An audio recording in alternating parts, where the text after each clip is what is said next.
Hashem, lots of different questions have been coming up over the last few weeks that I'm trying to deal with. The world around us is, I used to say it's heating up. I think now we're getting at a point of near boiling point. There are major problems around the world that I guess if you're hiding under a rock, maybe you don't know about them. But if you're still in part of civilization, today, at some point or another, it's going to cross your desk. Even someone like me that tries to not watch the news or care about the news or anything about the news, somehow it gets to me anyway. And the question is, what's it have to do with us? What do we care? What do we care that the market is at all-time highs? Why do we care that almost every single country that has major weapons is very interested and inclined to go to a world war? What do we care that the oil market is about to go on a bull run bigger than the stock market? Because what's happening in Saudi Arabia is unprecedented. Anyone who doesn't know, it's been, in essence, one family controlling Saudi Arabia for a very long time. And their so-called king had many sons, nephews, and so on. But, and each and every single one of them was a potential king once he died. Well, one of them decided that he doesn't want to be a possibility. He doesn't want to be a candidate. He doesn't want to have anyone getting in his way. So he decided to take over, and just this past Sunday, he took over militarily, he arrested 12 or 11 other princes that were, in essence, were all candidates to be the next king of Saudi Arabia. Now, why do we care? Why do we care? Tachlis, we don't care. But as far as how it's going to affect the world at large, that's a different story. Now, each one of these people that got arrested is probably never going to make it out of jail. They're probably all going to get murdered. 2 of them already got murdered. But this is a very big MUSSAR lesson for us. And the reason why is because each one of them is a multi-billionaire. Multi-billionaire with more money than there's books in kollels. We're talking about the richest people in the world, 30, 40, 50, 100, 200 billion dollars, like an insane amount of money. One of them is actually a very famous investor. His name was Prince Al-Walid. He's on CNBC. He was on CNBC very often. A very famous investor in big companies. He saved Citigroup back in the 1990s. I remember a few investments that we had in the past. He was a big investor in them as well, and or a large shareholder in them. So point being is that he's a very, very famous face, and the guy's sitting in jail like a dog right now, along with the rest of the people. And really, they all know they're probably going to die very soon. Now, the question is, what's the money going to do for them?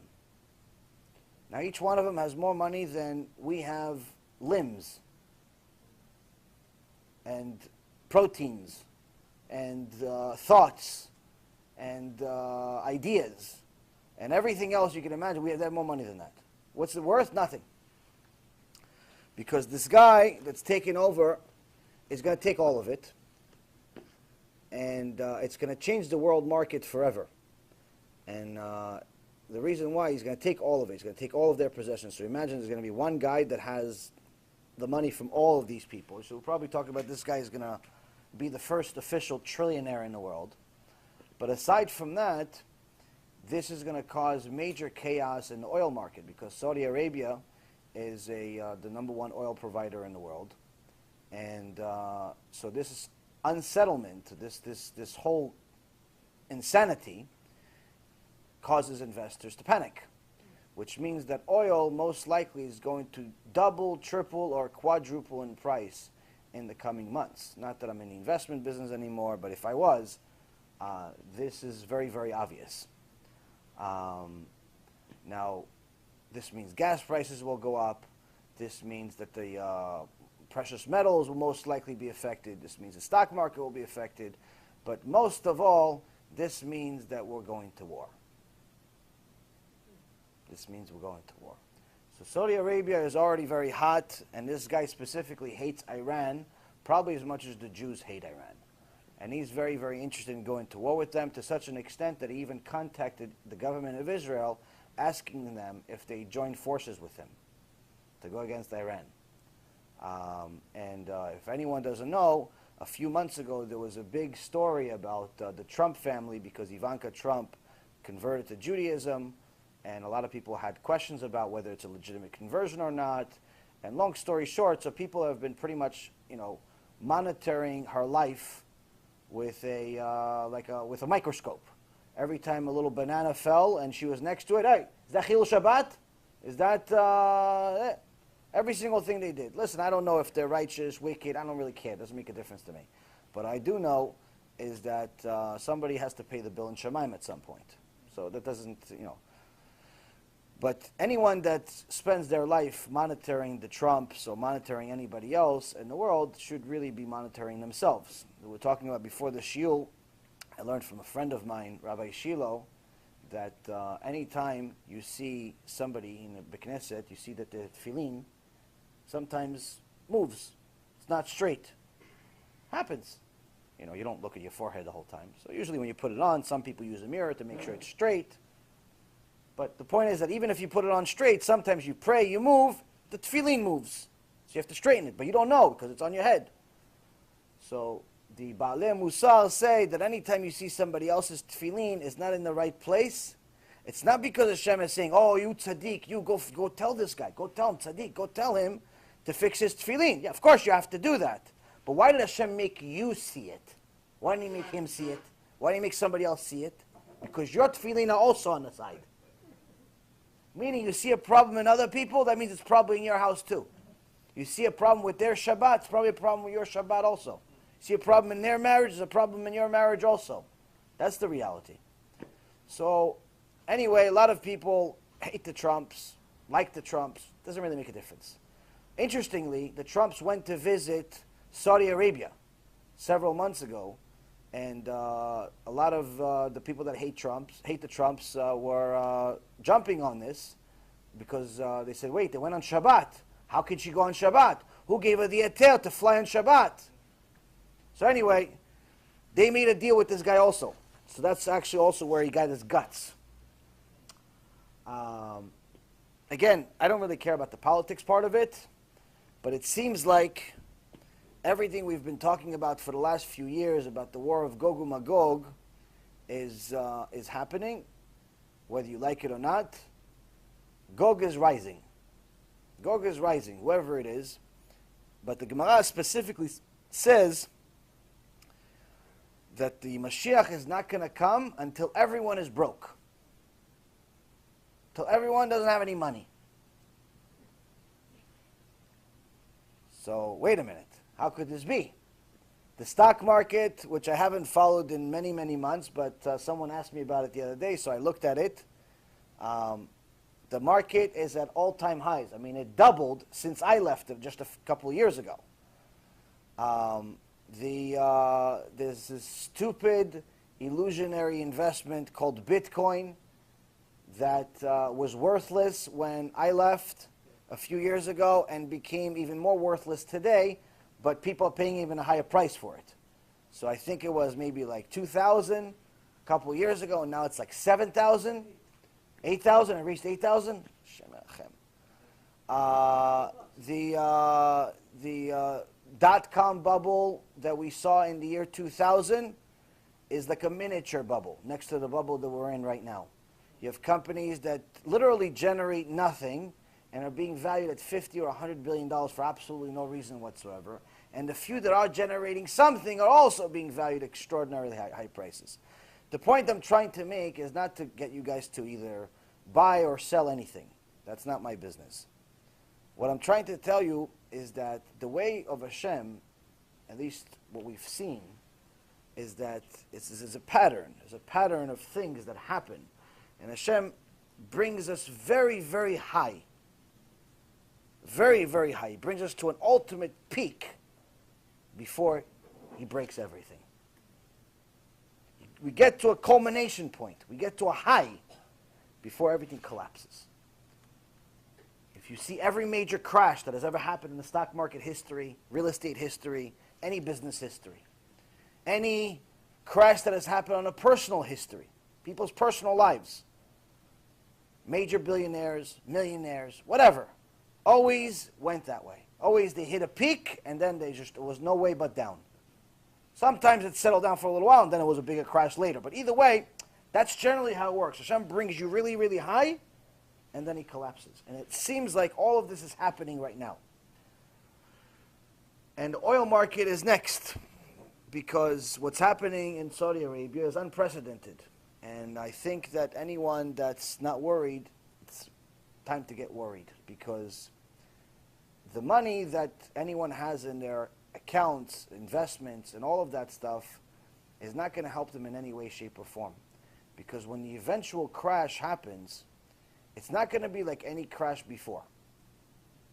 It's not going to be like the 2008 crash that I saw with my own eyes. It's not going to be like the crash of 2000, the .com. It's not going to be like the long-term capital crash of 1996. A bunch of smart guys, a couple of smart guys, ran a big hedge fund, over-leveraged it, it blew up, but almost the whole entire market almost blew up because of them. 1996. It's not going to be like the real estate recession of 91. It's not going to be like the major collapse of 1987, where the market dropped over 20% in a matter of minutes. It's not going to be like that. At the end of days, when Hashem decides to press the button, you're all going to witness something I've been saying for years, but you're going to see it, and unfortunately, it's going to hurt. No one is going to be protected from it. And you're going to see the real Bitcoin. You're going to see what's the real Bitcoin. This Bitcoin right now, this thing that's 7,000, 8,000, that stuff is nonsense. A bunch of people are going to end up losing a bunch of money, but I'm not talking about that. The real Bitcoin is that everyone that's working night and day chasing a dollar. Everyone in every country is chasing a dollar. Everyone in every country is chasing money. Everyone thinks, they're convinced they're going to be rich. There's no one that goes to work every day that doesn't think that at some point in his life he's going to be rich. That's what keeps people going. Even if they're going to make only $70,000 this year, or $80,000 this year, or $100,000 this year, somehow, like, maybe it's not going to come from the job, but I'm going to keep doing this job until I get rich with something else. Everyone thinks they're going to be rich, and that's why they work overtime. That's why they do all these things they do. They forget God and chase money. But what's going to happen, the Gemara says that everyone's going to be broke. How could everyone go broke? How could the guy Steve Bezos from Amazon just declared the richest man in the world has close to $100 billion? 95 billion or something like that. It's a ridiculous amount. How could he go broke? How could Bill Gates go broke? How could all these people go broke? How? Well, you're all going to discover that Hashem runs the world, and He's going to show you what the real Bitcoin is. By Bitcoin, I mean illusion. The illusion is that you're going to discover that the dollar you have in your pocket has been the real Bitcoin the whole time.